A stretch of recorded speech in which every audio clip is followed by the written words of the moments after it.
welcome. It's great to see all these people here for the meeting. Welcome to Judge Clymer. Judge, glad to have you here tonight. You're always welcome. And I'll go ahead and call this meeting to order on November 28th, 2023, and ask our city clerk to please call roll. Commissioner Guest? Here. Commissioner Henderson? Commissioner Smith? Here. Commissioner Wilson? Present. Mayor Bray? Present.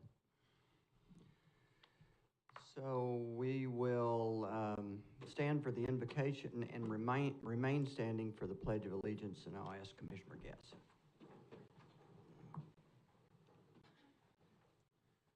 Lord God, thank you for this day. Thank you for the city. And just thank you for the opportunity to be here. And we lift each and every person up here and each and every citizen. And just let our actions be pleasant in your sight, and let our reactions as well. We love you and thank you for all that you do. In Jesus' name, amen. Amen. I pledge allegiance to the flag of the United States of America and to the republic for which it stands, one nation, under God, indivisible, with liberty and justice for all.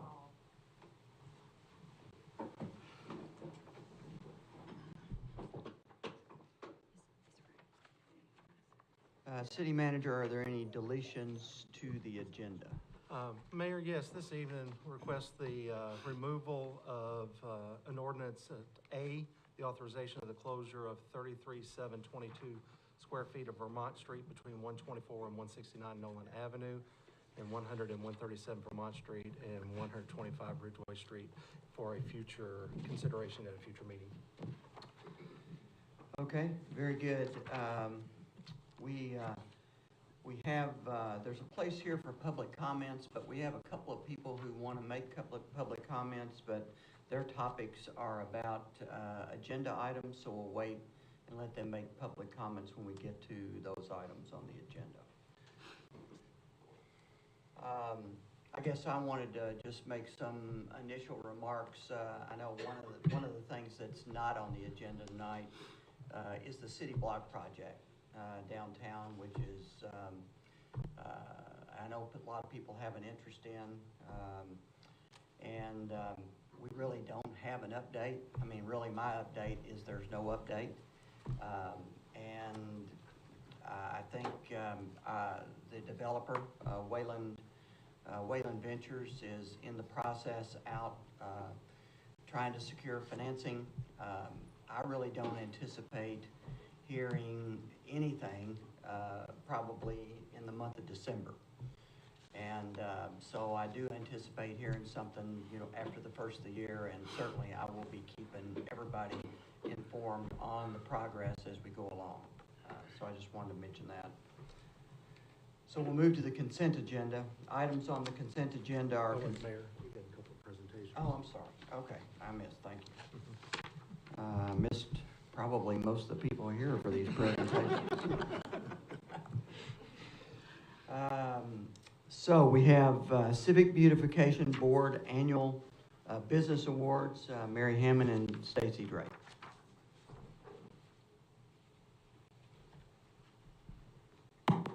Thank you, Mayor, Commission. Still feeling pretty thankful here after Thanksgiving, so yes, here we go. Most of you may remember that Civic Beautification Board sponsors the Dogwood Trail each year for the past 60 years.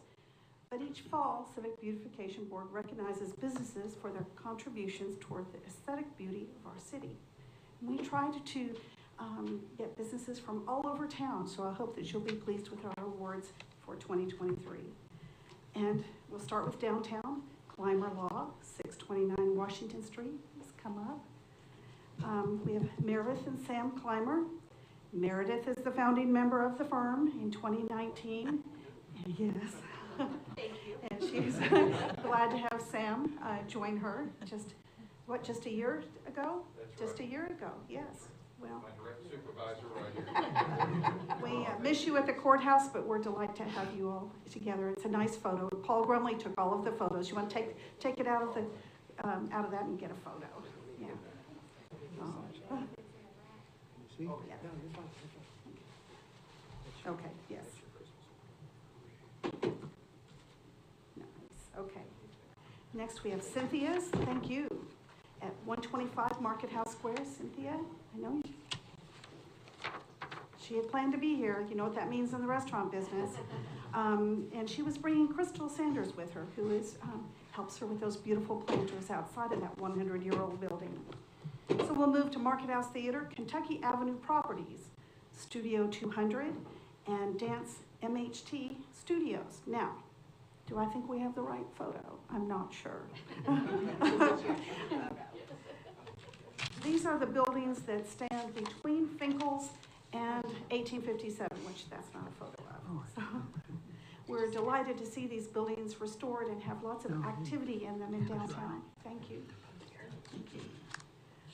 Is Mike here? Mike Boyd? Mike's Automotive Repair. He's been very busy. Mike is at 703 South 3rd Street. We will visit him later this week.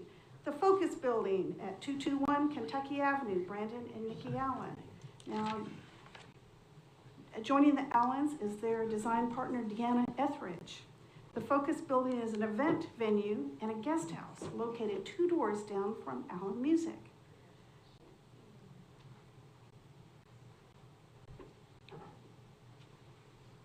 We love what you add to our downtown. Thank you.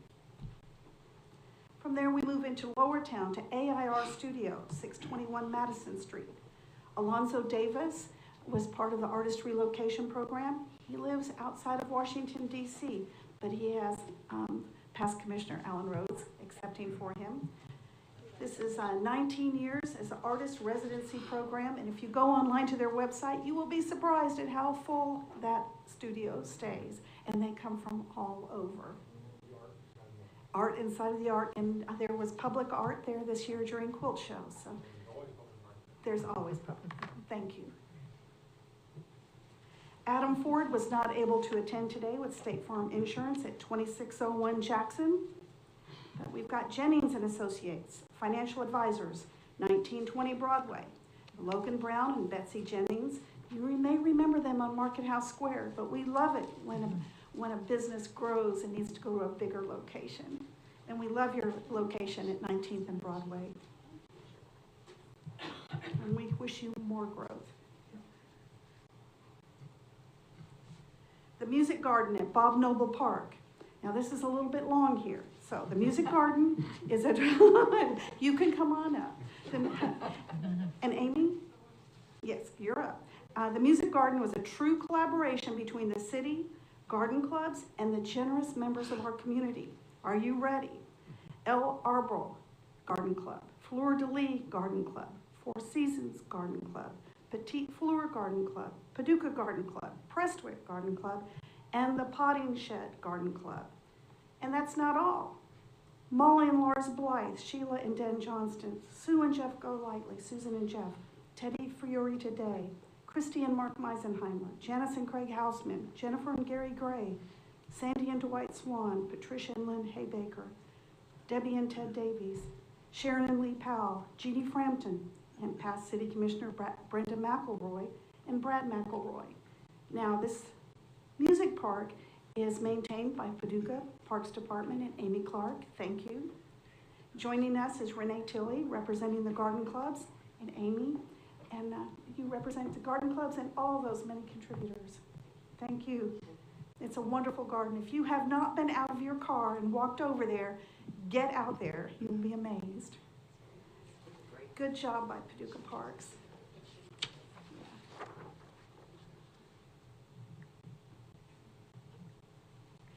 Thank you.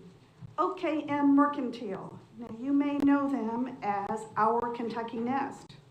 Sally Mosley at 121 South 17th, and I know you're going, where is that?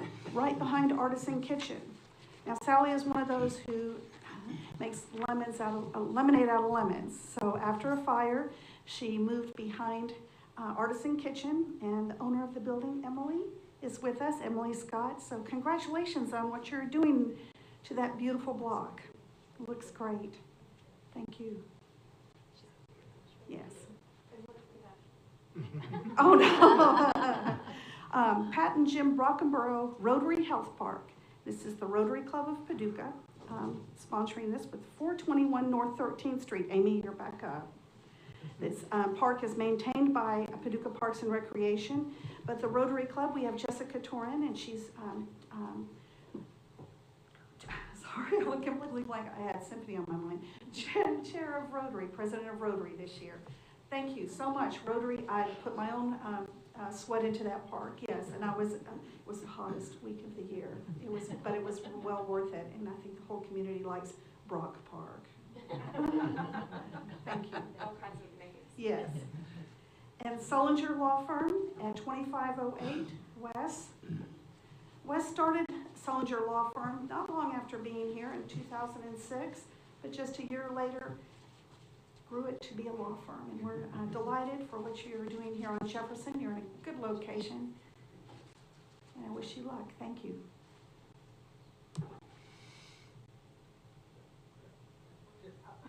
All right, got it? Good. And Baptist Health Medical Group, Pulmonary and Critical Care, 546 Lone Oak Road.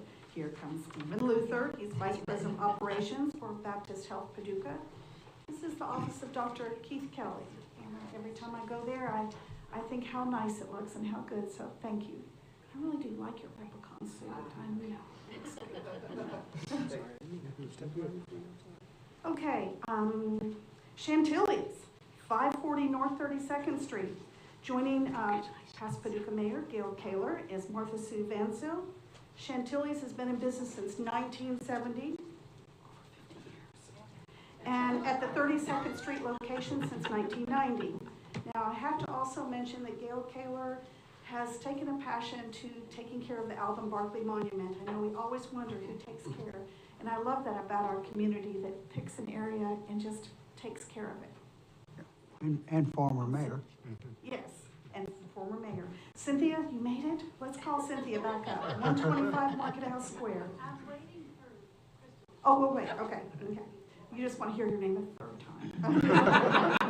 time. Flamingo Row, I'm sorry to say that Kathy was unable to. Once again, with the restaurant business, we all know how that goes. But you don't need to say much about Flamingo, just like Cynthia's. We're proud of both of them. On the south side, Cobb Park. Guess what, Amy? You're back up.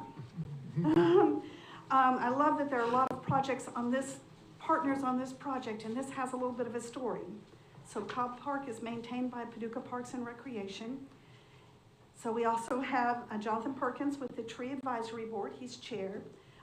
We also have a Paducah Planning Department, and we have Palmer Stroop. Now I have to tell a story. I called Lynn Phillips today with the Urban Forest Initiative in Lexington.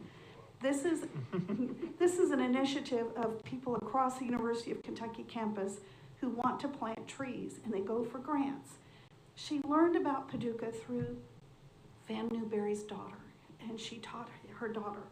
And Raven Raven introduced her to Paducah. She'd like to move here. Lynn would like to move here. She had so many good things to say about Nick Hutchinson, Melanie Reason, and Palmer Stroop, Parks Department, all of you all. She wants to move here, so that's really good.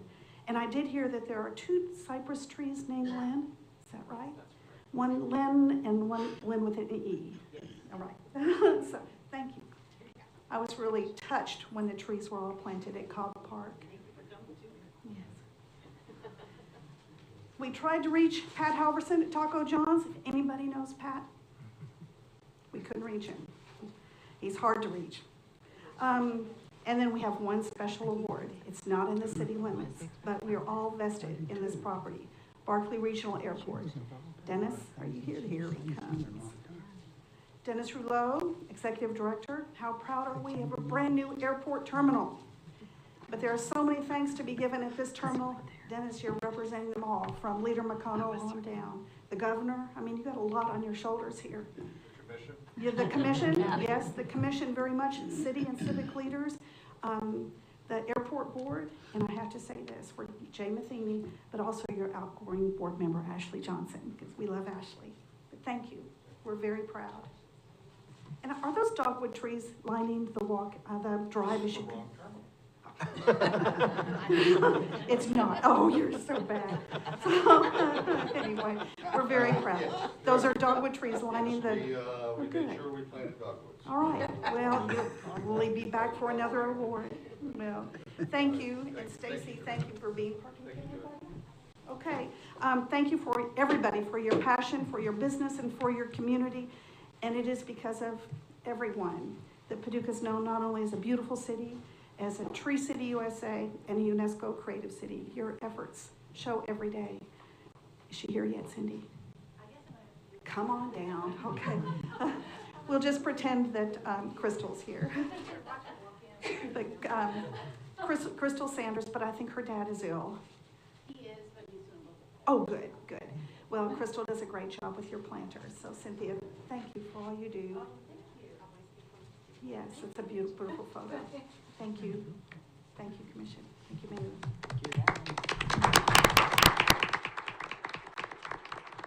Yeah, let's have a big hand for all the people here that really worked hard to make sure that their businesses.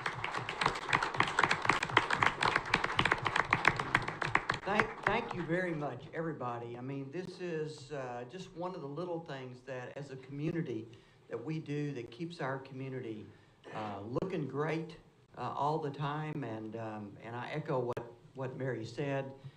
We have a very unique community in that everybody, thanks for being here, that everybody chips in and tries to make sure that we've got a beautiful community and that we keep it clean and up to date. So thanks to everybody. At this point, at this time, we have a presentation, an annual presentation by Paducah Power, which Paducah Power is owned by the City of Paducah. They do an annual audit, so once a year they come and present their results to keep the commission and all the community up to date on how things have gone. So glad to have you here, Doug. Take it away. Thank you. Doug Handley, Director of Finance, Power Supply and Rates for Paducah Power System. I don't have a presentation, it's clearly not of that scale. But Paducah Power System, as you mentioned, is owned by the city. The City Commission is, according to the legislature, is obligated to select the auditors that audit Paducah Power System. And back in April, we made a recommendation of who to select, and the City Commission selected the auditors. We engaged them, they performed the audit, and they have now completed the audit and delivered the final report. I'm asking the commission to receive and file these documents as the final report from the auditors. The audit report provided a clean opinion. There were no exceptions. They made a point of pointing out that the Paducah Power System is in a very strong financial position. The internal controls are strong. There were no recommendations for improvement. So we're very satisfied, and you should be happy with the performance of Paducah Power System. Mayor, I was just going to say, as the board representative for the City Commission on the Paducah Power Board, the Paducah Power Board did review it and has approved it. And I would want to, make sure that everyone knows that that's been done, and we highly recommend approval from the City Commission. Yeah. So I'm just wondering, any financial highlights for the year that you'd like to share with us? I mean, what kind of year Paducah Power had? It's been a good year. We have had actually increases in our cash position. We have a power supply arrangement through Kentucky Municipal Power Association, and we own a piece of Prairie State project in Illinois, and we buy power from MISO, the Regional Transmission Authority. And when we had high prices in the market, we had plenty of energy from Prairie State to sell, so we actually were able to sell power from that plant at very high prices and use that revenue to lower the cost of power to our customers. So we're still in the process of providing those revenues back to our customers in the form of lower rates. So we've had a good year. Yeah, I know Paducah Power went through some tough times a few years ago, and has been working hard to try to get things, I guess get lower rates and bring us, more competitive. And I think Paducah Power's been successful at doing that. And so I appreciate all the hard work, everything that everybody did. Appreciate you, Commissioner Wilson, for serving on the board. So. Thank you. Thanks for being here. Hey, one comment is Yeah. that during all the heat waves this past summer, we had plenty of power. I know I had some family members that lived in other cities, other communities that their power was being shut off and cycled off and on these very hot days. And I don't think y'all toot your horn enough on things like that, because you really do a good job as far as making sure we've got a good uninterrupted supply of power. So. Yes, thank you. We have a very robust system, very strong infrastructure. It's very reliable, and we have plenty of capacity to make sure that we're not cut short from our suppliers. Yeah, I'll just add on to that comment. I mean, I think that's a great comment, Commissioner Smith. And,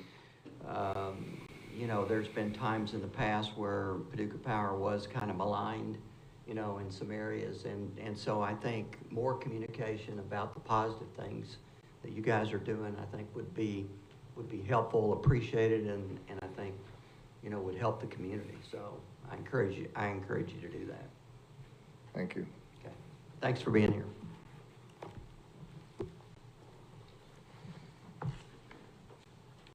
Thank you. Thank you, Doug. Thanks, Doug. Okay, so we'll move to the consent agenda. Items on the consent agenda are considered to be routine by the Board of Commissioners and will be enacted by one motion and one vote.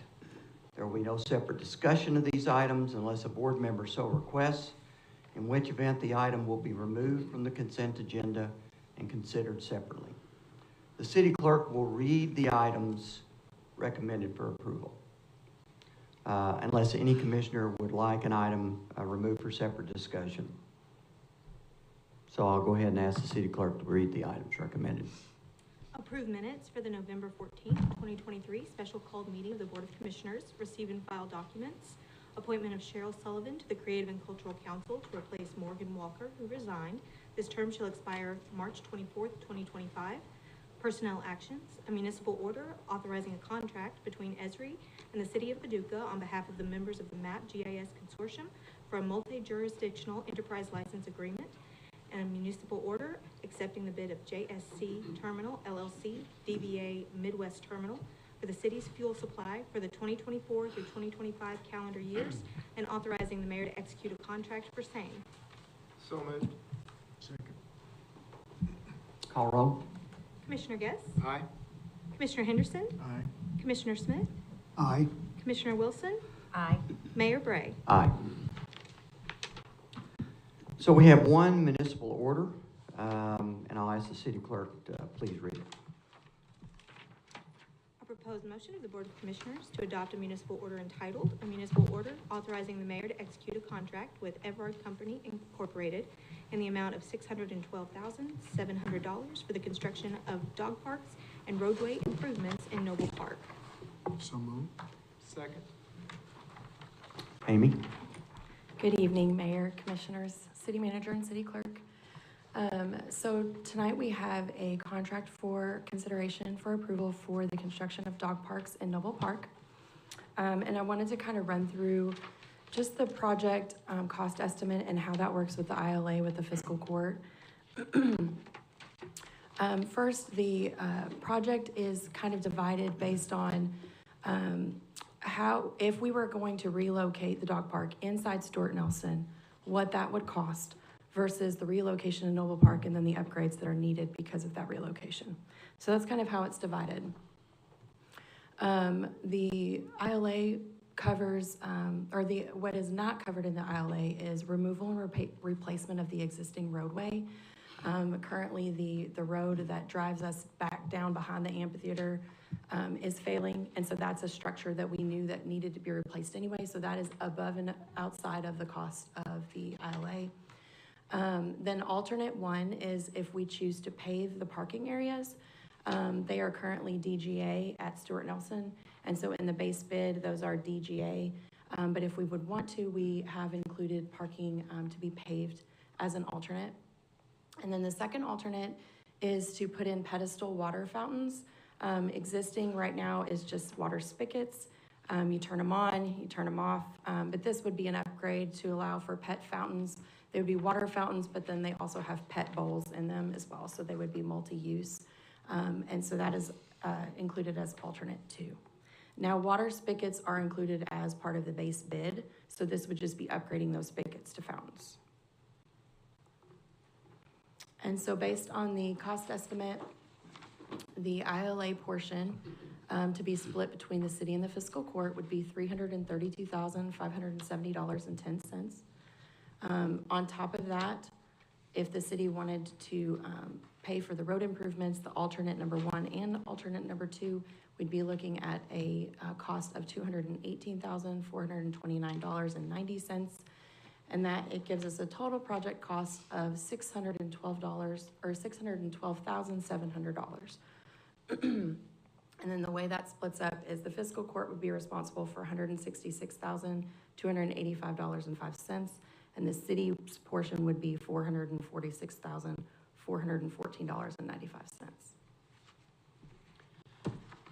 So, what this is saying is the value of the dog park currently is $166,000. No, Mayor Commission, what this is that had the dog park been remained and reconstructed in the Paducah Sports Park, the estimated cost of that, based on this bid, was $332,570.10. That would have been similar of a like-for-like replacement of that to remain in Paducah Sports Park. And Okay, so the value is $332,000. $332,000 for if you had to rebuild the existing park with similar amenities in today's dollars, the cost of doing that would have been the $332,570. And since the ILA that we entered into with the county said that we split that cost 50-50. So the additional investment on the city is the $218 plus $12 plus $49. Correct. Correct. Okay. On the, I'm sorry, can I ask a question? On the $332,570, the split between the city and fiscal court, is that not part of the bonding from the sports park? So it's going to come out of our bond funds, for our portion of it, and we'll bill the county for their portion on that, and so we'll get reimbursed the half of that. But we are, under the ILA, we take on all the operational costs, but all the expense on the front side, and then they pay us their half on it. And so it comes out of it's not out of our operating budget, it's no, out of the it'll bond come out for the park. It'll come out of that, the $12.5 million that we originally set aside for out of the 2020 bond. And then the overage, we'll have some additional dollars that come out. But another item we have later on is talking about the addressing of that 2020 allocation of the bond for certain aspects. But yes, that's where those monies would come out of. So it's not operational dollars out of that current budget. Okay, but the additional city portion, the alternate 1 and the alternate 2, if we were to do all of that, can it come out of that bond as well? Yes. All of this Yes. could come out of the All bond? yes, Okay. our intent is to have our full portion come out of that 2020 bond series. I guess I'm confused. We didn't have the option of rebuilding the dog park within Stuart Nelson, did we? Yes, we did. We did, and based on the recommendation from the Sports Tourism Commission and the design team, we decided to relocate it to Noble Park. I guess that probably was prior to my, I think the approval started around April of this year. Yeah. okay. It came I back guess before I both just bodies, didn't, both bodies had to act on that request. okay. So this body and fiscal court both accepted that recommendation from the Sports Tourism Commission. Concerns? Okay. Well, it's odd because all I heard was it wouldn't cost us any money to rebuild the dog park, and now we're looking at paying substantially more to do that, and it's not a 50/50. It wasn't gonna cost us if, same for same, Right. keeping it the same. Right. Anything, additional improvements. Yeah, so, what's different is I understand the road and the potential for paving the parking spaces, I'm sorry, alternate one, alternate two, which alternate one is 12,000, alternate two is 50,000, is that right? 49.7. 49.7. 50,000. Yep. So, where is the rest of the difference? It's in the road improvements. Okay, So let's go over that a little slower, okay? yeah. Alternate one, the 12,000 is what? It's just for the paved parking areas. So there would be 2 paved parking areas as part of the new Okay. park. And alternate number 2? Is just for the water fountains. Okay. And then the 218 is all road Correct. improvements to get back to the dog park.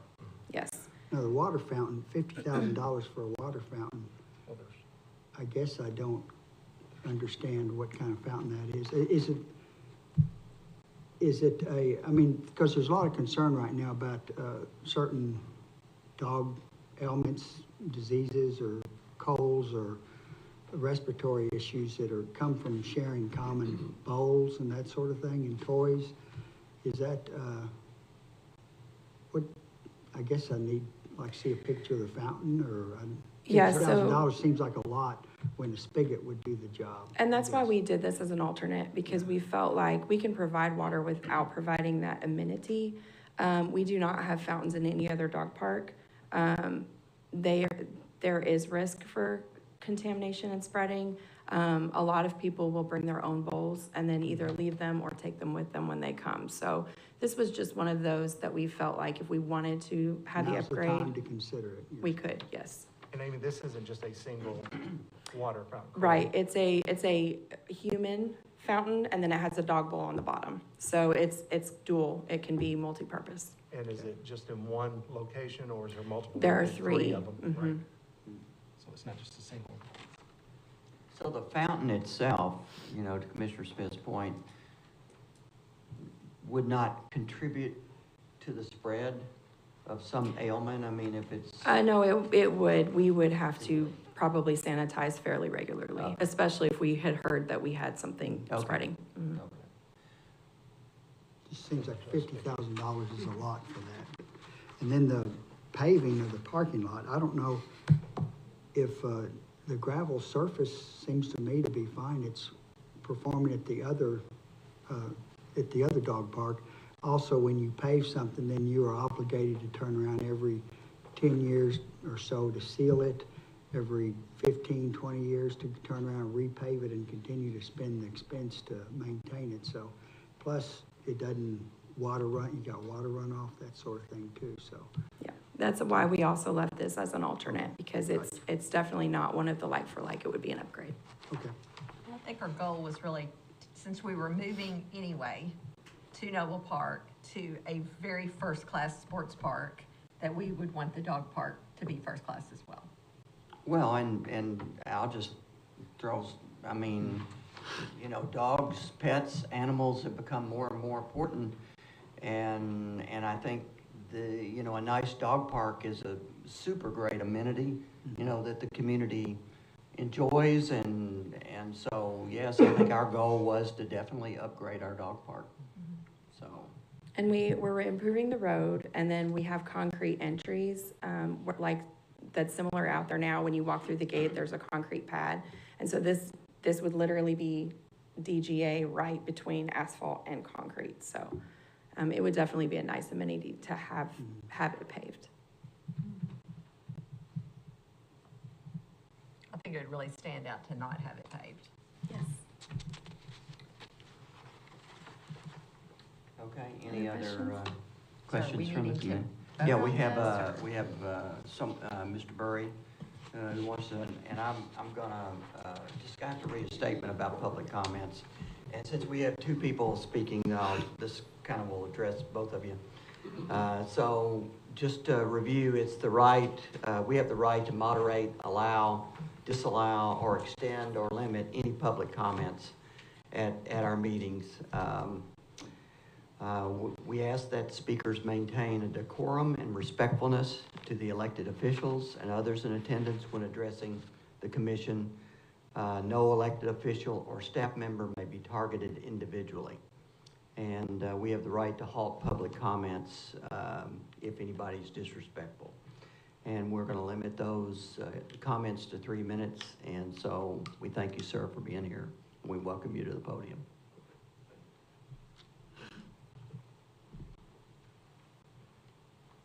Thanks for having me. My name is Jack Burry, and I'm a regular user of the dog park, along with other folks here. We're happy with Stuart Nelson Park, but that's going to change because of the sports complex. We certainly understand that. We'd like to thank those responsible, perhaps the commission and others, for allowing people that use the dog park to participate in the planning of the new location. So I say thank you for that. As people are, occasionally rumors get started. And one of the rumors that is floating around the dog park now is that dismantling the Stuart Nelson Park will take place prior to completion of the new dog park. So my sole purpose here is to ask that question. Is that going to happen or not? Thank you for that question, and thank you for allowing us to address that. No, our intention is to have this park designed and operational before we begin the removal at Stuart Nelson Park. Great, we certainly appreciate that. And that's been a very vocal, intentional action on the part of the Sports Tourism Commission and all the members that have been planning that. Well, you know how rumors are, and we wanted to nip that in the bud. So thank you very much. Appreciate it. As a question, are you a resident of the city, Mr. Burry? Yes, sir. Good, thank you. By the way, I know the dog park's primarily for city personnel, I guess you could say. You would be absolutely amazed how many transients, folks passing through the area, use that park. And many of the regular dog park personnel are there twice a day, and present company included, and it's amazing how many folks use that place, and with positive comments. Thank you. Good, Thank you, Mr. Burry, and I'll just make one more comment. I mean, rumors do get started out there, but I'd just like to say that we do our best to think through the decisions we make, and how it affects our residents and citizens. So, sometimes, we get caught up maybe in the heat of the moment making decisions, but we do really try hard to make good decisions. But it's great to have you out here, and and we're really looking forward to getting the dog park up and operational. Mayor, does the 612,700 estimate in that municipal order include all of the everything? That's an all-in price, yes, ma'am. Okay. Okay, if there are no further comments, I'll ask the city clerk to please call roll. Commissioner Guess? Aye. Commissioner Henderson? Aye. Commissioner Smith? I don't really know how to vote. I'm really not for the paved parking space or the pedestal water fountain, so I agree with that. I guess maybe I would vote no if it's straight I up or thought that was down. an alternate, but I didn't think thought that decision was made. Was to So be made later. it may not matter anyway if the majority wants it, so maybe we want to proceed. Well, let's back up. Okay, yes, thank you. Sorry about that. That's okay. So is there a way to have Commissioner Guess change his vote? We could do a motion, a subsidiary motion, to approve the municipal order without the alternates. That someone could make a motion in a second, and we could vote on that and then move forward from there. Can we then vote on the alternates separately? Yeah, that's I think that's what you're saying? suggesting, That right? we vote on the Yeah, we- alternate Okay, separately? yes, I'm good with that. Okay. Maybe, So- yeah, so do the the original first- vote first, Just for a dog but park. if he's Just already for the- voted, it can't be retracted, because that may end the necessity for Right, relicense. right. So is there a motion on the table to approve the agreement with Everard Company Incorporated without the alternates? I'll make that motion. I'll second. Call roll. Commissioner Guess? Aye? Commissioner Henderson? Aye. Commissioner Smith? Aye. Commissioner Wilson? No. Mayor Bray? I'm voting for I want to, You want to have the alternates included, so this Yes. motion is to not include the alternates in the contract. So But we the- will come back for the alternate, is that correct? Then we'll come back, if this passes, we'll come back to the Yeah, that's commission, what Okay. either without it included or okay, well then I'll vote Sorry, I'm yes. confused. I'll vote yes. I don't think that makes, If you vote for without the alternates and you have a majority vote for out the alternates, you can't come back and vote for the alternates and have it as a Right. majority. Right now, you're So voting you're without voting- one or the the other. alternates. Okay, It is one, yes, because if you do it as a majority without the alternates, then you've already approved that without the alternates. So as a this is majority to vote. amend the motion that's on the table to remove the alternates. Okay, well, then, yeah, we need to go back and Yeah. you change might- it all. I I'll didn't- recall roll, if Okay. that's okay. Commissioner Guess? Aye? Commissioner Henderson? No. Commissioner Smith? aye.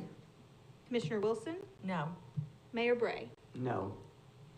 Okay, so now we go back to the original motion that is already on the table to approve with the alternates included.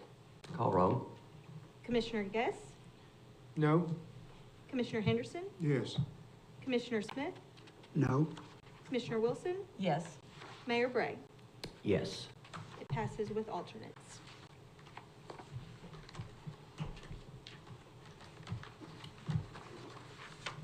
Okay, we have 4 ordinance to adopt.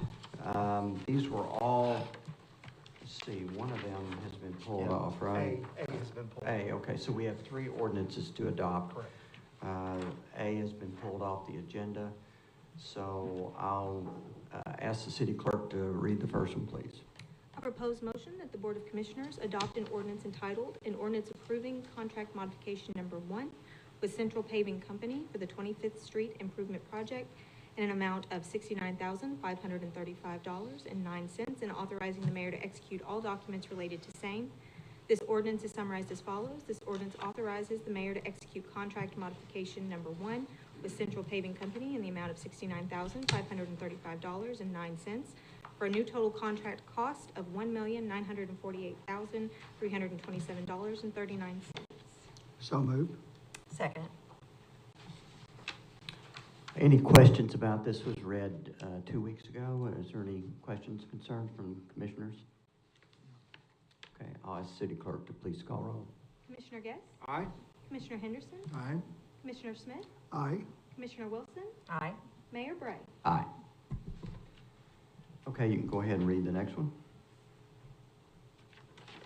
A proposed motion that the Board of Commissioners adopt an ordinance entitled, an ordinance authorizing the mayor to execute contract modification number 2 with Jim Smith Contracting LLC in the amount of $127,300 for the addition of 8 sluice gates, resulting in a final contract amount of $1,815,900 for the floodwall flat gate project. This ordinance is summarized as follows. This ordinance authorizes the mayor to execute contract modification number 2 with Jim Smith Contracting LLC to increase the contract in amount of $127,300, resulting in a final contract amount of $1,815,900. So moved. Second. So I know our city engineer, Mr. Murphy, wants to make a very important point here. Yes, Mayor, the balance of the commission, city manager, Madam Clerk. During the explanation of this subject during our last meeting, I failed to remind you that we had a $463,000 change order or contract modification to the south. And I wanted to remind you all of that because we took a little bit of that back with this $127,000, So we're still over $200,000 to the good to the south of the contract. So I didn't get to share that with you all last week because I failed to remember that, but I did want to take this opportunity to say we're still south of the contract. Thank you. Thank you, Rick. Good job.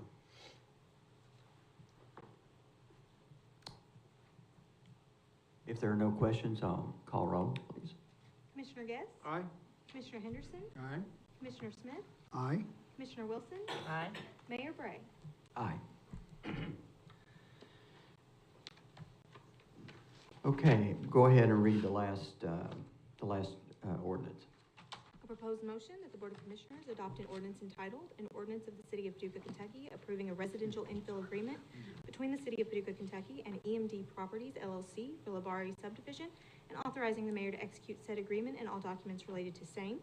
This ordinance is summarized as follows. This ordinance approves residential infill agreement between the City of Paducah and EMD Properties LLC for the Labari subdivision for the period of 8 years with a total rebate not to exceed $197,991.86, and authorizes the mayor to execute all documents related to same.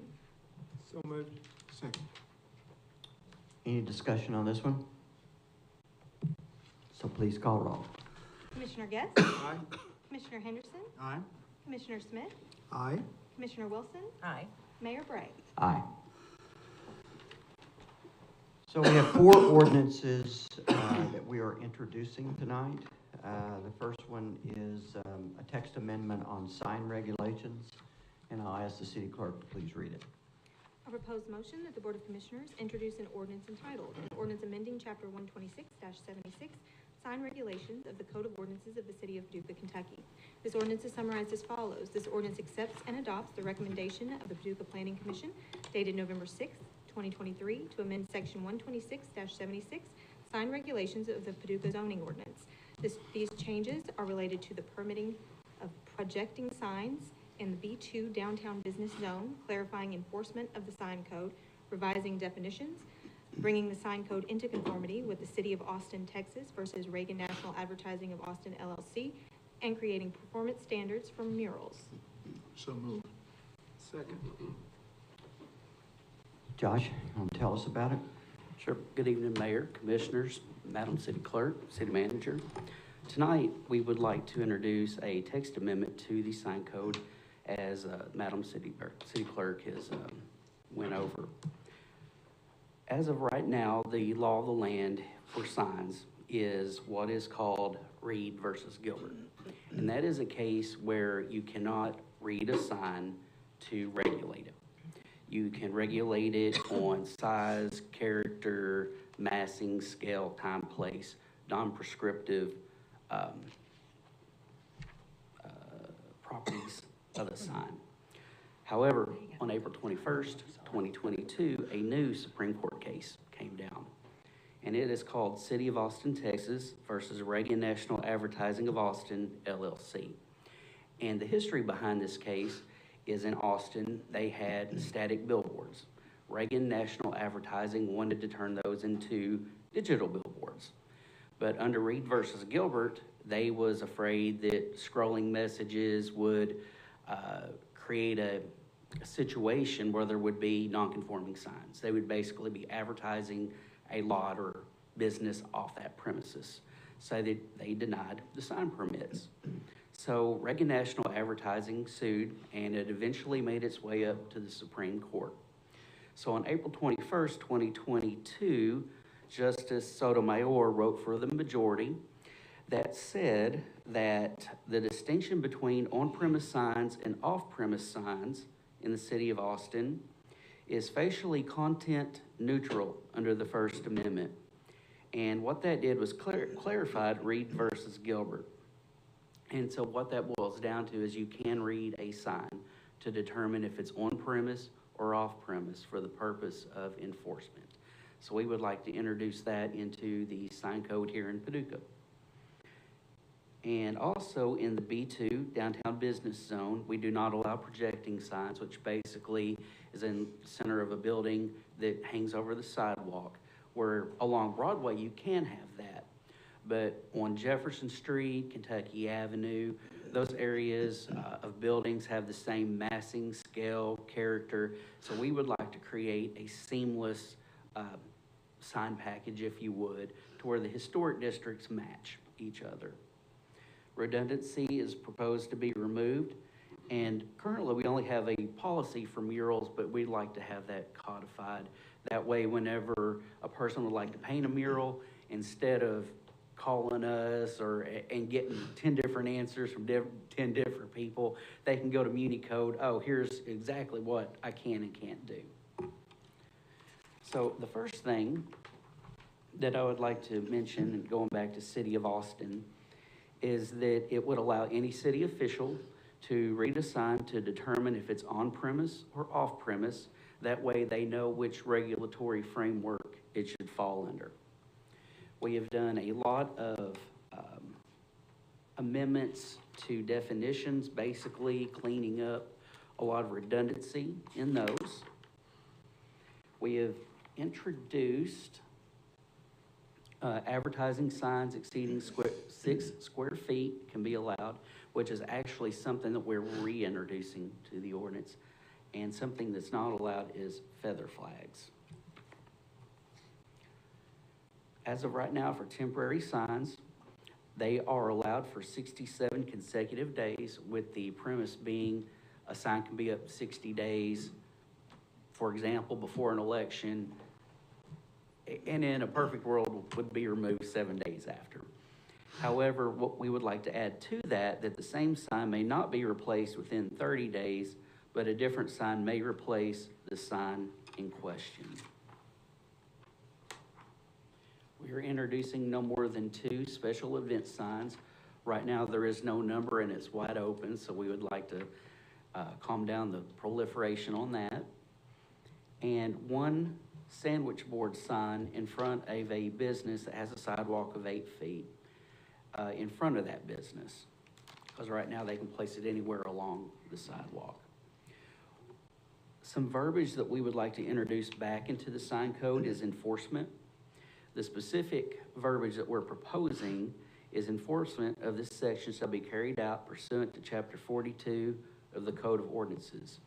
And Chapter 42 is the section of code that regulates abandoned vehicles, tall grass, those type of nuisance type activities that's out in the community. However, if there's an appeal for that, it would go to the Board of Adjustment, and that is pursuant to KRS 100.261, which is the same with any type of zoning case. A question on that. Yep. Sorry. So, just say if someone has a junk vehicle or tall grass, whatever, you guys go out to cite them, and now the person can turn around and appeal it to the Board of Adjustment. Before this, did they have the ability to appeal it to the Board of Adjustment? Well, this is for signs only. Right now, for the other nuisances, it goes to the Code Enforcement Board.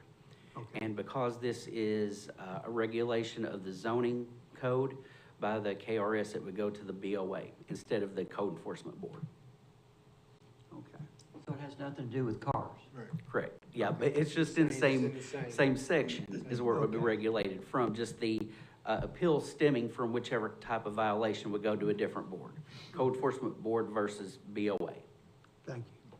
Yes. So we're gonna get some kind of training for all of what you just said? Commissioner, I will work on it. No, he's gonna make you read it. Yeah, he's gonna make you read the ordinance. So, for advertising signs shall follow the performance standards in the underlying zone and will be counted toward the total number of signs and cumulative square footage for all the signs on a lot they're on. For example, on a commercial lot, they have to take into account any advertising signs, which can advertise a different business on the same lot. But what they have to keep in mind is, do we want to let another business advertise on our lot, which is going to take away from our universal number and shrink it down? So that is intended to kind of combat a little bit of sign proliferation. And also, we're reintroducing directional signs. 4 square feet in area for each sign and no more than 30 inches above grade.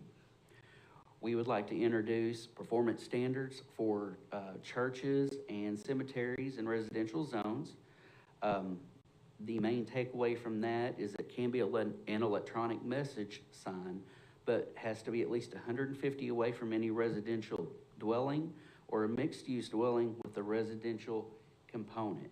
And they do have to decrease in brightness between 9 p.m. and 6 a.m.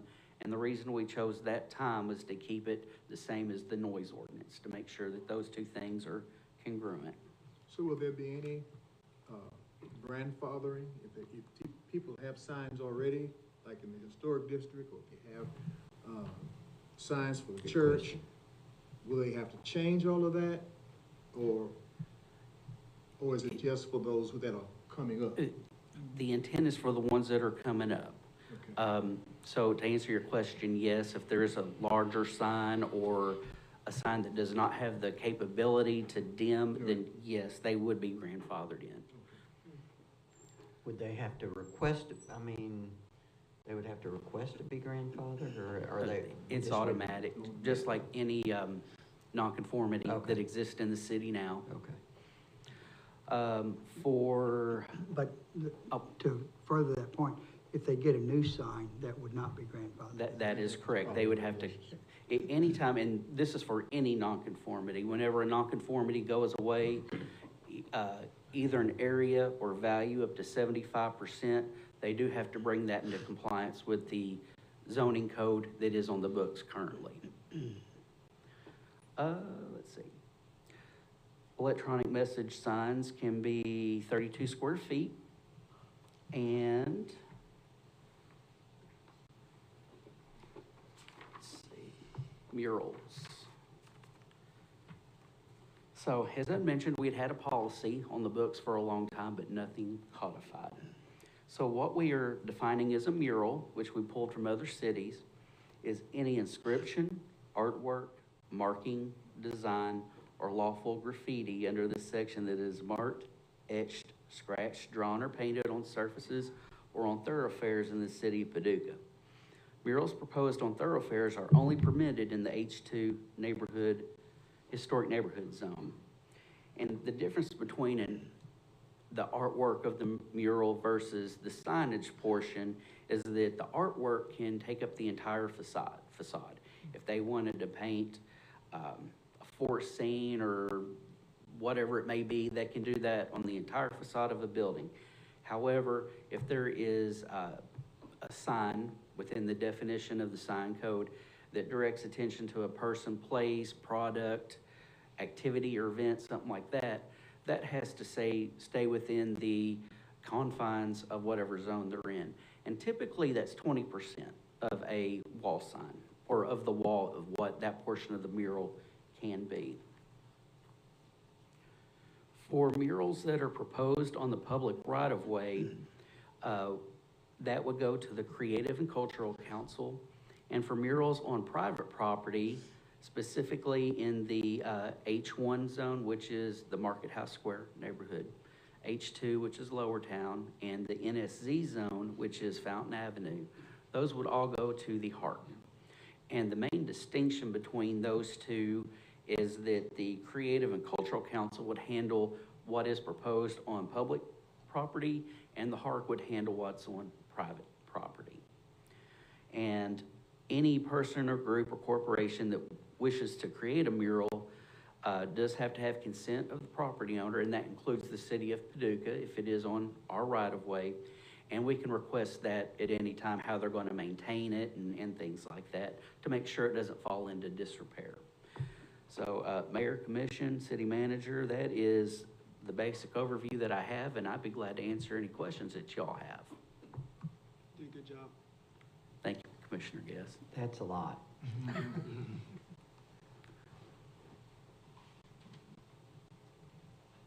Just have to continue to read the ordinance and study up on it for next meeting. Yes, and if y'all have any questions between now and then, please feel free to reach out. Yeah, would you anticipate any, I mean, is there anything that we're changing in there you would anticipate some pushback on or some concerns? I mean, I've not heard of any. Bluegrass signs would be the one that I figured would have some concerns, but they're aware of the changes being made, and I've not heard anything, so. Why do you think they or anybody might have some concerns? The sign proliferation part of it would be my main guess, that whenever you restrict the ability to put advertising signs on different properties, and a good example is the Courtyard by Marriott that's down by the road on a different piece of property, well, that cuts into budget a little bit. But overall, there's nothing in here that's very controversial, I feel like, at all, that would do nothing but further the mission of the commission. Okay, I don't have anything. Yes. Thanks, man. Thank you all.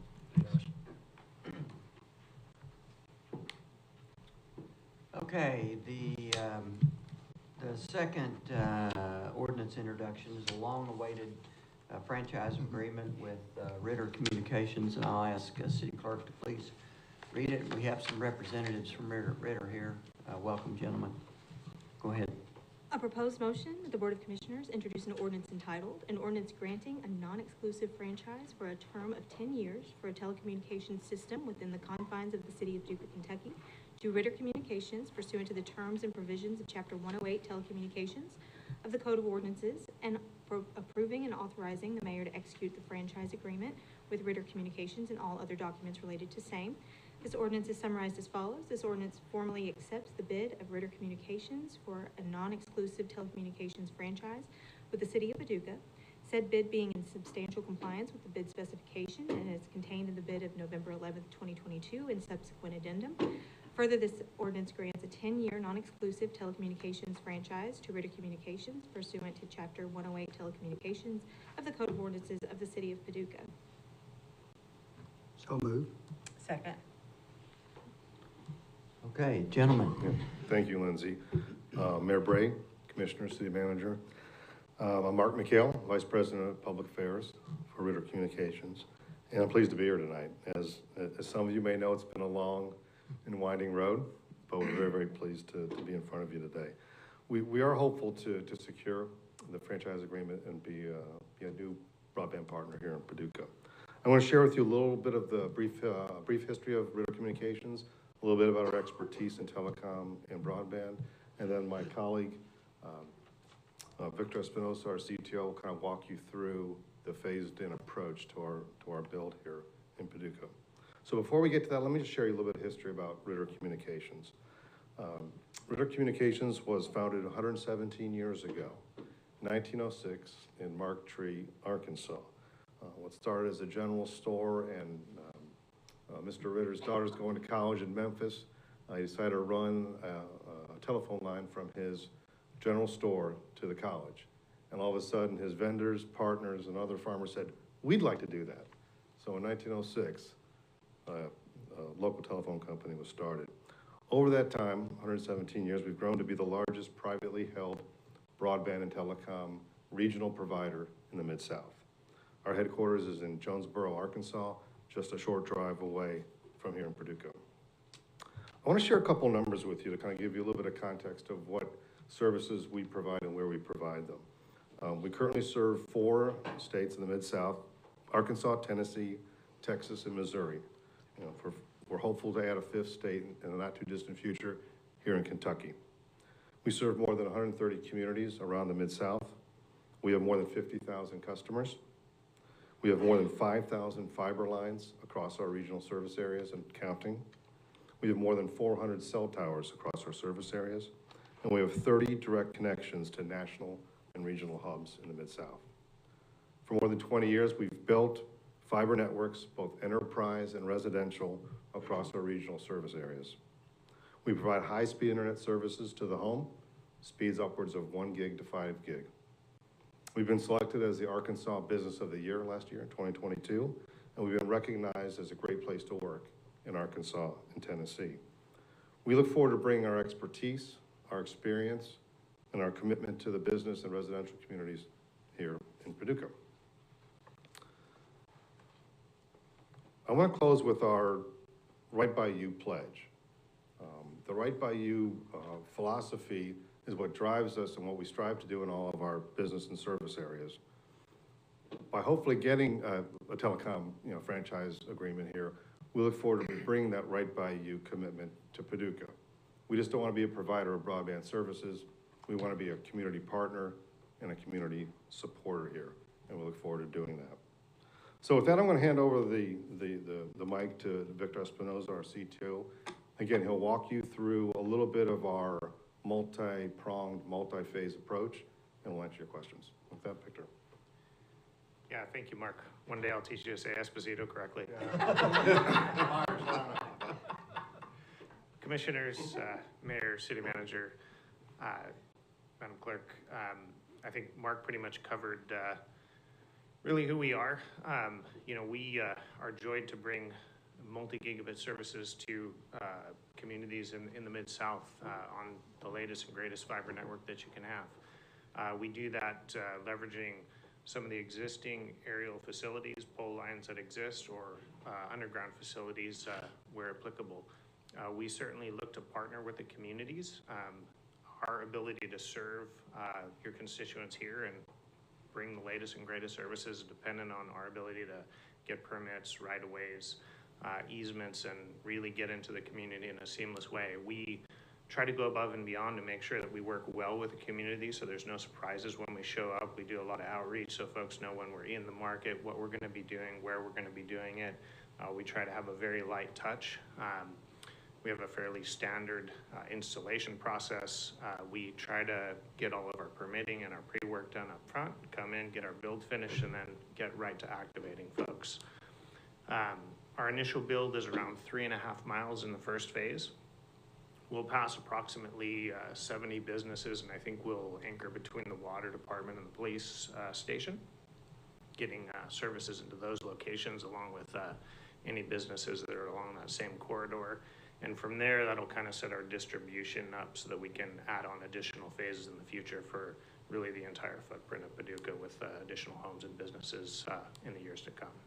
So with that, we're happy to answer any questions you guys may have. Just happy to be here. Great, thank you very much for being here. I'll turn it over. Any commissioners have questions? I have a couple. So you did the initial build out 3.5 miles, you said? Yes, sir. And you'll pass by or make available your service to 70 businesses? There are roughly 70 businesses along that corridor, okay. Correct. Yep. Any residents? So there are quite a few residences that will pass in that initial build. However, one of the things we like to do is make sure that we're ready to serve the residential community. And the initial phase is really going to be establishing our footprint here, kind of getting set up. When we come to do residences, we have to take a second step, which is making sure we have multiple in-community installation repair folks, kind of the workforce doubles or triples, if you will. So that would be in second phase for the most part, focused on that initial build, kind of tying into our backbone in those key, anchor locations. Okay, so phase one is 3.5 miles of fiber that will cover 70 businesses, and then phase two, whenever that will be, how many phases will there be? I mean, do you know that at this point? So I think we broke the entire build, which I believe is roughly 70,000. Yeah.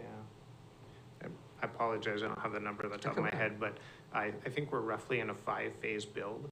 Okay. But once I'll say 5 phases kind of in an arbitrary way because we can move quickly or slowly depending on how the first build goes and just our ability to get into the market and go. I think what might be helpful to the mayor is how the transport build lays the foundation and builds on the phases, and maybe help the commissioners understand how that works. Yeah, I think, and Mark may have just said it, but one of the biggest pieces that we have is establishing the backbone. We are currently passing through here with some facilities, but really getting the anchor distribution fiber in place. And once that 3.5 miles, which covers a lot of our distribution, we will run a lot of laterals or extensions into the homes and the subdivisions and whatnot. So that's where a lot of that starts to go pretty quick. Okay. So how long will phase one take? So less than 180 days. Typically, the long pole there can be permitting right-of-way easements, pole attachments, make ready. We know there are 2 pole owners in the first phase, and then any underground work we'll do. Typically, there's around 90 days of prep and around 90 days of build. Okay. So you guys, so I understand it, which I may not, but, so as far as how the marketing goes, do you put in your backbone, your service businesses? That's the first thing you do. Once you put in that backbone, then you begin to pitch your services to different businesses? Yeah, we would start, pardon me, go ahead. Okay, no, that's fine. So then you go out and try to gain market share. Yes, sir. And so you're competing against Comcast, the world, and these other guys. So once you get that done, and once you achieve, I guess, some form of critical mass, then you're able to extend that service into homes? Yeah, so very likely what we do is once we have our first build finished up, we'll start in on the engineering and the prep work for the subsequent phases. And we'll take advantage of, getting familiar with the market, the area, some of your business tenants to get our workforce prepped for the residential side. Mm-hmm. And then we'll start that build and bring in our technicians to support your residential community. So regardless of how phase one goes, as far as your gaining sales, market share, whatever, will there be a phase two, or is phase two dependent on your success in phase one? So I think, like Mark had mentioned, Paducah is, and even me just being here, is very much like home for us. This is the type of community that we're comfortable in, that we want to be in. It's where, this is our wheelhouse. From what I can tell and say, this is, there is no, if we would get to phase 2, 3, 4, or 5, it'd just be a timing issue. So there will be a phase two regardless of how successful phase one is? I would think so, yeah. Yeah, sometimes the definition of success, and I think Victor touched on that, if the permitting and we get that distribution and transport line in, and then again, phase one, then the engineering kind of off the main and the tributaries to the residences come next. Is that coming? Absolutely. The quicker we can get phase one done, the quicker we can get to the residents. Understood. I think competition's great. So. Yeah, and I think what the commission is just trying to understand is, how you're going to approach it, and so that we can try to understand it. So if there's 70 businesses in the first, how many total businesses are there in your final footprint that you anticipate? Do you know that number by chance? I don't, I apologize. Okay, I can sorry. certainly get that for you, though. Yeah, Kyle Keith, who runs our business, can give you that number. But like again, to run the transport at phase one, we've also a franchise agreement in Woodruff, again, to get those hubs connected, get the pipes into Paducah, and that's how we do it. And then with that, we grow the right fiber, the residential service comes off of that. So they'll be competing with Comcast and Paducah Power, so. And others. Which is not atypical. And others. There's typically 2 or 3 Yeah. in the marketplace. So, but hopefully it's a good thing. Competition generally, keeps pricing moderate, and so it's a good thing. The commission worked really hard on this this agreement. I mean, in general, the franchise agreements, we took a lot of time with it last year, and then there was a little bit of miscommunication. That's how I'd phrase it. Between Ritter and ourselves, and then Ritter brought their entire senior executive team in to talk, which we were very appreciative of, and worked through some of those issues, got them resolved, and so it's we adopted a new franchise agreement because we believe competition is good for the community, and so we welcome you to the community, and we look forward to you providing great service. I was closing with what Victor said. This marketplace is perfect for us. We're not trying to play in St. Louis. We're not trying to play in Chicago. Rural, secondary markets that have just as much right as Chicago does to high-speed internet in the home. And this is the right place for us, and we look forward to the opportunity and look forward to deliver for you. Okay. Any other questions, comments? I needed a motion and a second on that one. And we need a motion? Did you? I think he did. Yeah, I Okay, I did. may not have heard it. Okay, thank Okay, you. sorry. So moved. Second. Okay, great. The next ordinance that we're introducing tonight is Code of Ethics, amending Chapter 2 of the Paducah's Code of Ordinances for Code of Ethics. And I'll let the city clerk read this, and then I'll make a comment, and then we'll discuss it.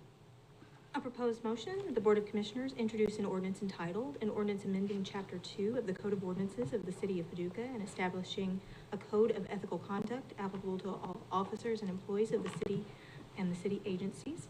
This ordinance is summarized as follows. This ordinance amends Chapter 2, Article 10, Code of Ethics of the Code of Ordinances of the City of Paducah. This amendment updates definitions, amends dollar limits related to gifts and honoraria from $100 to $200, updates wording related to the misuse of confidential information, defines violations of the Code of Ethics as misconduct, expands financial interest statements, related requirements to department head level directors, sets a regular meeting date for the Board of Ethics, and updates and simplifies the process of filing complaints and the procedure for holding hearings. Further, this ordinance creates new sections related to the withdrawal from participation, endorsements, meeting attendance, social media, email and text messages, incompatible offices, equal employment, conduct, city policies, and city ordinances. So moved. Second. So this is a journey that we set out on some months ago, and I think that Kentucky League of Cities, who is our trade association for cities in Kentucky, has a program that they offer to cities to offer us and other cities the opportunity to become an official.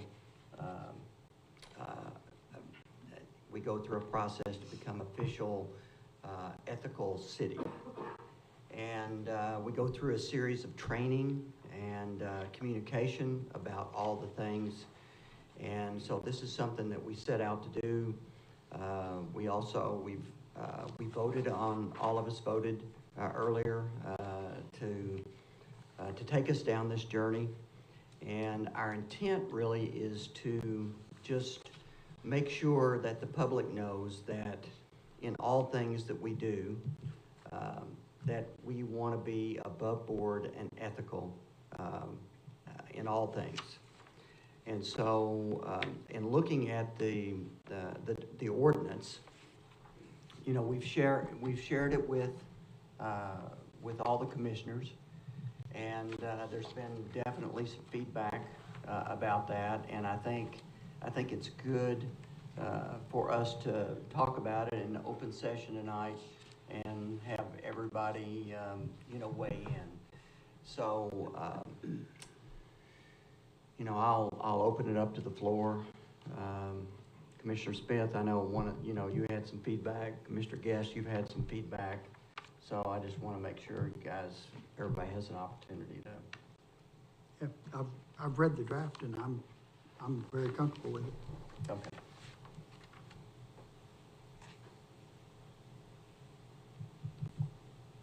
Commissioner Wilson, have you had a chance to review it? I have, at this point, I don't have any questions. Okay. So we'll have a second reading, 2 weeks from now, and I would, admittedly, I've had a chance to, work through it. The changes, the language are highlighted, so, to make sure that you see what it is, so. Commissioner Henderson, any? I've read it a couple of times, believe it or not, and I'm cool with it. It's everything in it is cool. Commissioner Guest? had some, so. Mine, You waited for last. That's fine, that's fine. Appreciate it. sorry, And I I'll let you have read go, it. I'll let you go first, actually. That's okay, no, thanks.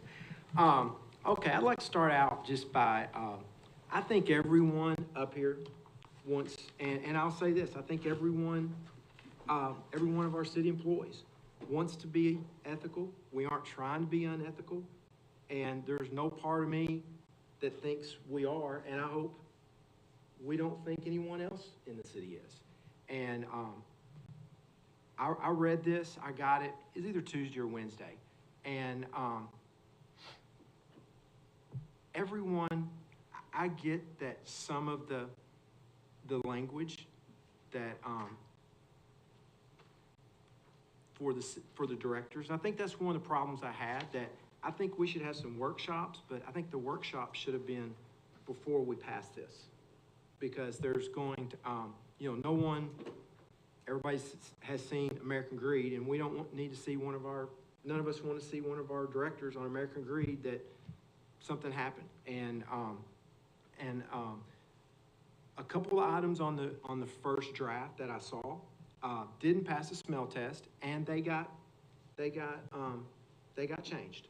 And I guess that's why I didn't, all my emails back for all of our correspondence, that's why I asked, were attorneys involved in this? Because I think it was basic. I don't know how those made it through the first draft when they got changed, but I have no problem with that.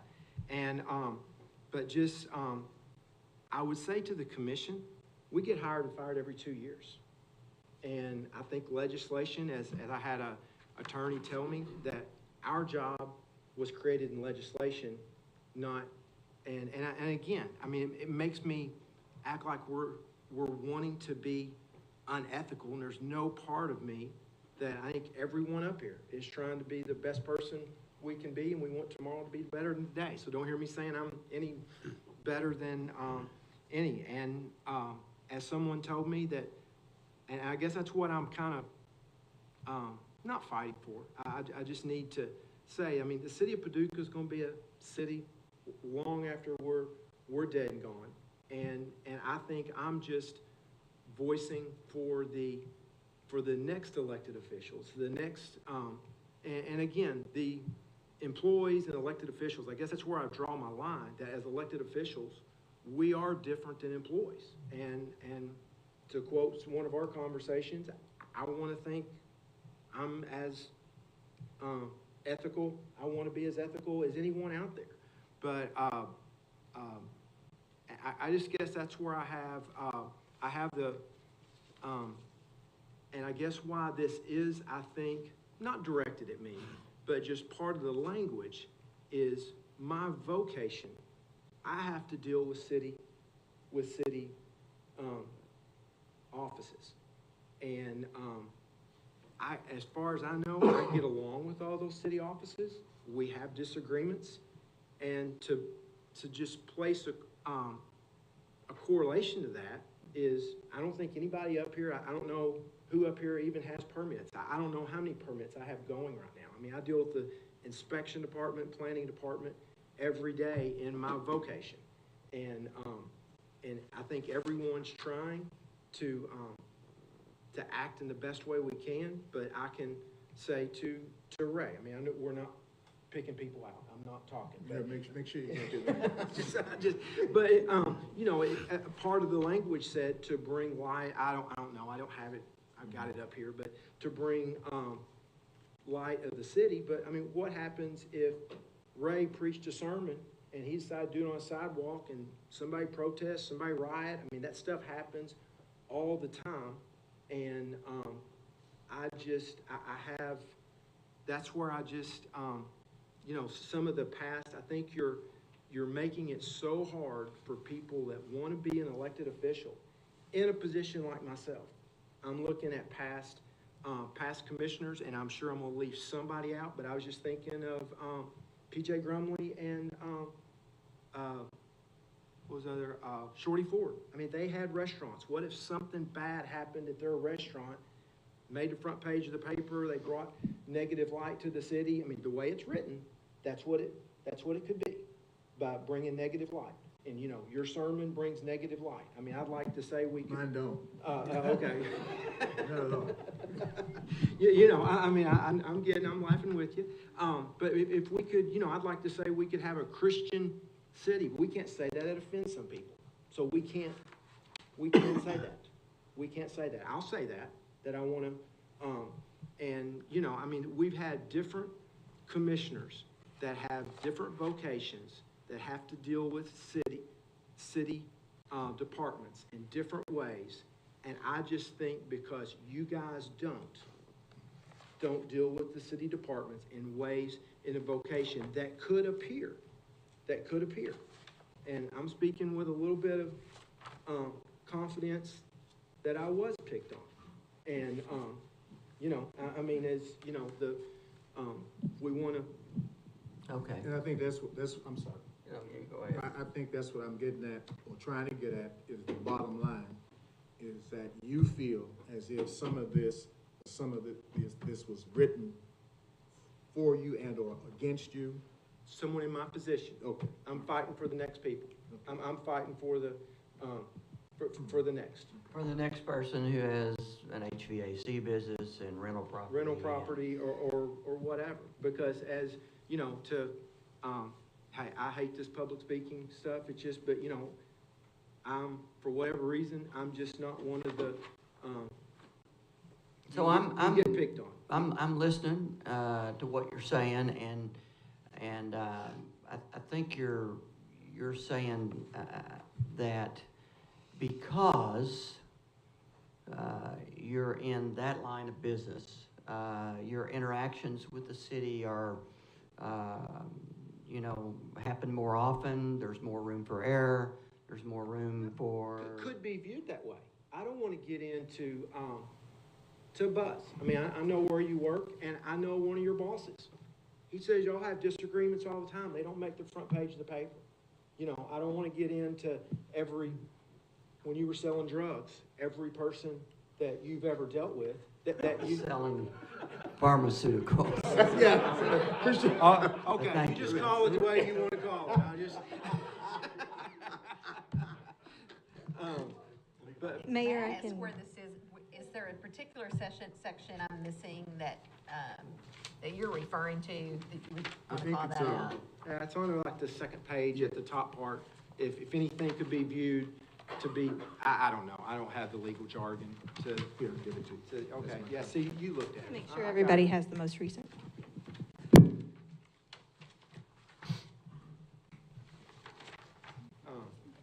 I didn't know it could be called out on that. It was for bids, negotiations, what negotiate, I've got it right here. Yeah, I brought it. I was ready.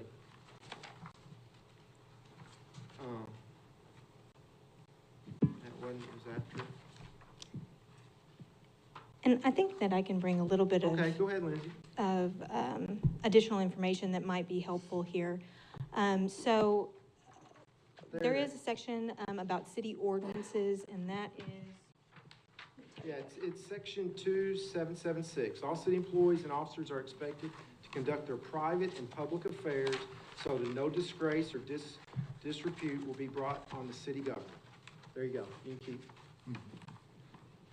Any conduct is violation, and this expectation may be subject to employees as, you know, as I was gonna, you know, I wrote down a few things as, you know, my wife did show up tonight, but as my wife kind of knows, I only argue when I know I'm right. And that's how I get written up in the paper sometimes. So one of the things that this ordinance is changing is with this amendment, what we have in there right now that we've worked with KLC and our city attorney on, is kind of giving two paths. So it defines a violation of this code as misconduct for city commissioners. And that goes under KRS, so that's a KRS statute that kind of gives the procedure for what that is.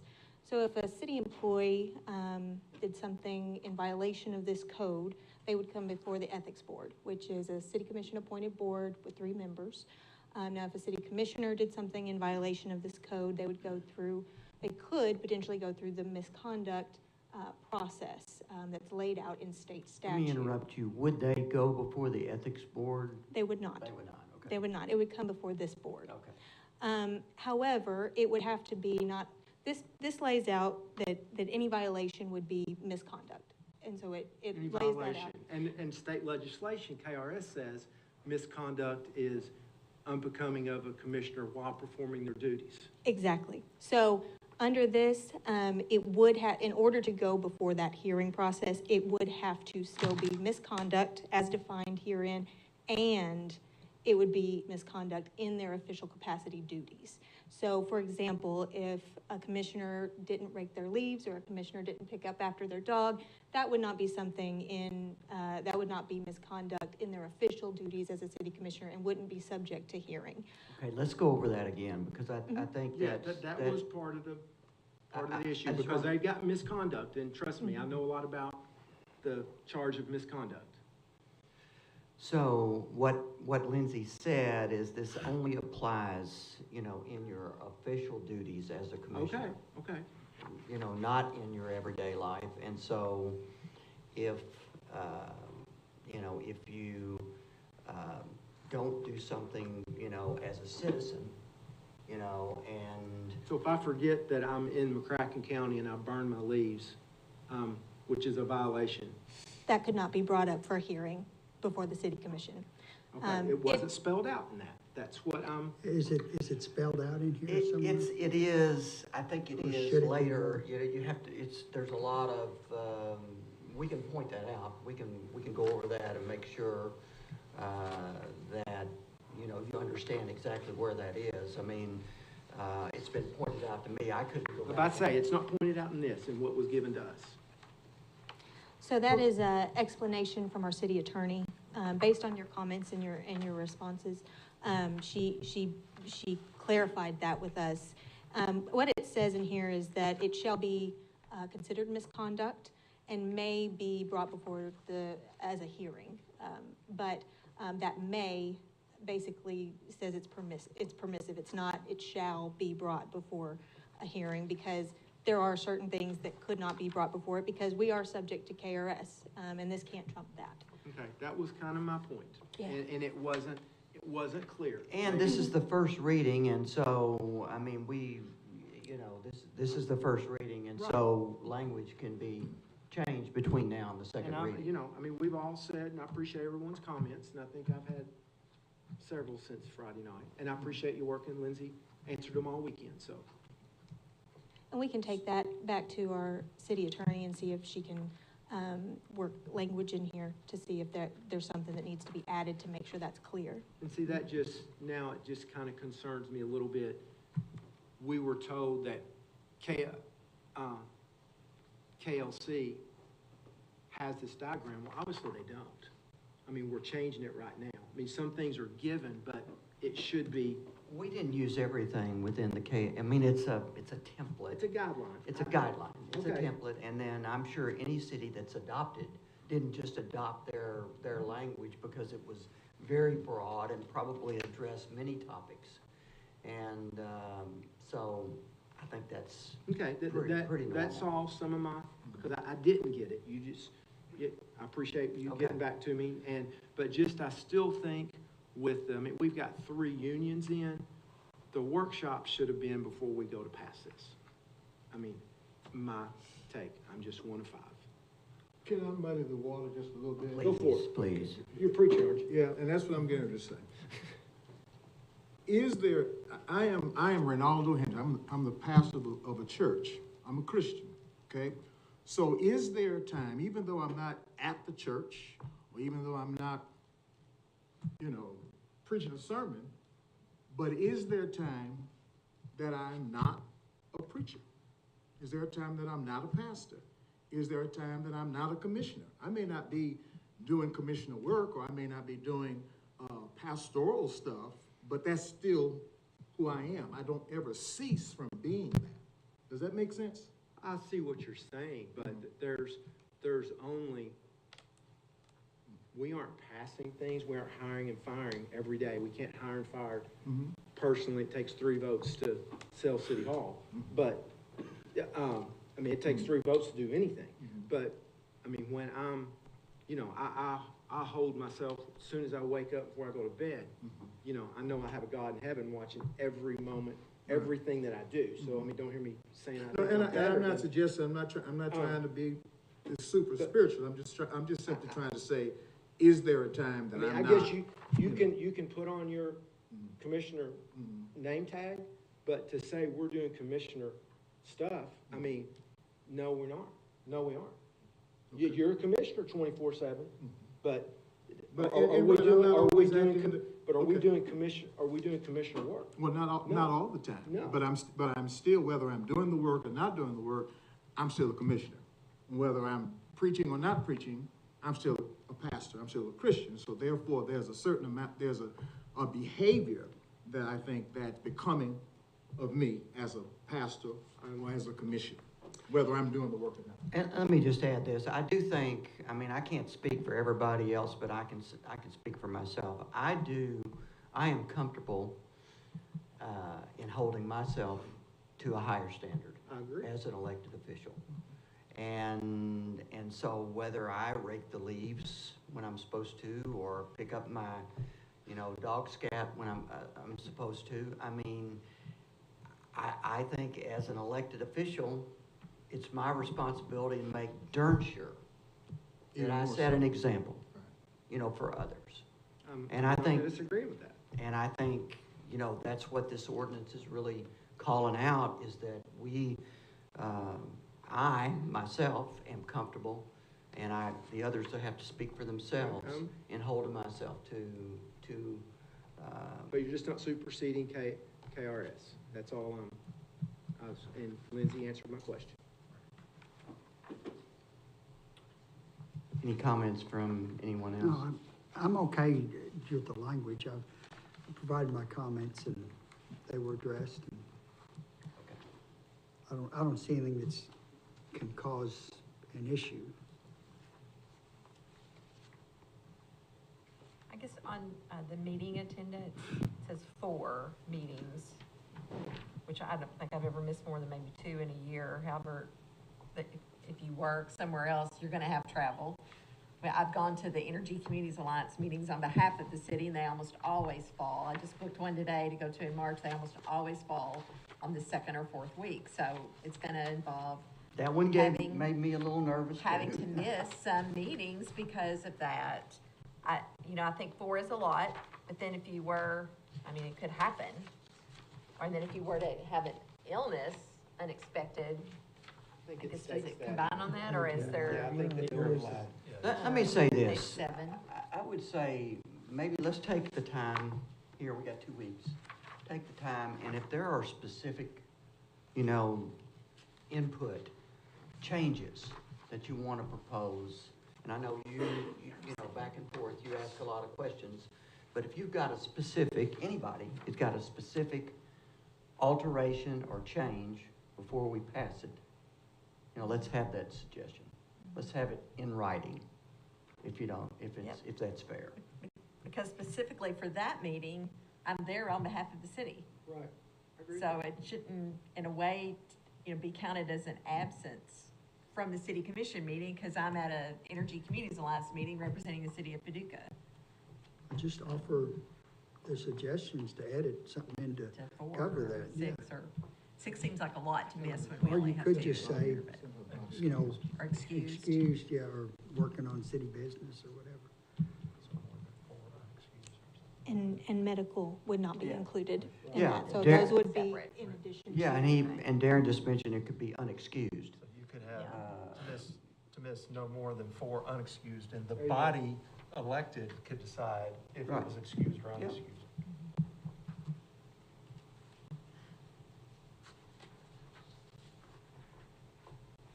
Okay, so are we good to keep moving here? We do have, we're not gonna vote on this because it's just first reading. We do have one person that wants to speak. Are you okay? Okay. Appreciate you being here. Okay, with that,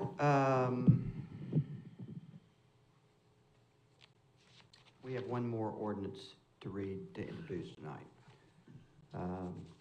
Please read it. A proposed motion that the Board of Commissioners introduce an ordinance entitled, an ordinance of the City of Paducah, Kentucky, amending the definition of project in the ordinance of the city dated November 26, 2019, to permit the proceeds of the city's general obligation bond series 2028 to be spent for cost of other public projects. This ordinance is summarized as follows. This ordinance amends the definition of project as it is used in the series 2020A bond ordinance to reflect the updated project uses. Updated project uses include an outdoor public sports complex, new terminal facilities and improvements at the Barkley Regional Airport, new facilities and equipment to be utilized by the 911 Communication Services Division of the Police Department, and one or more additional public projects deemed necessary or desirable by the Board of Commissioners. So moved. Second. City Manager? Mayor and Commission, this, as we spoke earlier in the meeting, previous body elected obligated 2020 a series bond and took it out for certain anticipated projects. While it's not required of the bond holders who went on the market to purchase this, our advice from our bond counsel was to go ahead and memorialize the actions that you anticipate using these for. There's been a lot of dialogue and commitments by the body elect in previous iterations, and this one in relationship to how those bond funds would be used. And this just outlines those. So the Sportsplex, as we talked earlier, we had a commitment of 2.9, almost $3 million towards the Barkley Regional Airport that finalizes or formalizes that. We've talked about the opportunity of our cost upcoming for 911 communication to use some of the bond funds for that. And then there may be other projects if there's some bond funds left over that are public purpose that this body would deem as necessary to use those funds. And so this just formalizes those aspects of it. Again, it's not required, but it was recommended by our bond counsel to formalize what this body wanted to use those funds for. I don't have any questions. I don't have any comments. Okay, with that, we'll move, City Manager, any comments? None this evening, Mayor. Okay. Any comments from commissioners? Okay. Oh, I'm sorry. Go ahead. Just one comment. It's a question. I think we've talked offline a few times, or a couple times, about the vacant excess city school that's in Forest Hills. It's going downhill. Does anyone know any update on that? Not that you necessarily would, but it really needs to go. I have made a couple of overtures to the Paducah Independent School Board. They own it, and I feel like that, ultimately they have an obligation, to do something with it, take it down, or. But the couple times I've mentioned it, they really haven't. They just haven't made it a priority, and we haven't pushed them on it. There is a potential of taking that land out there and working out an opportunity with the Forest Hills Board of Directors to add housing out there. Yeah.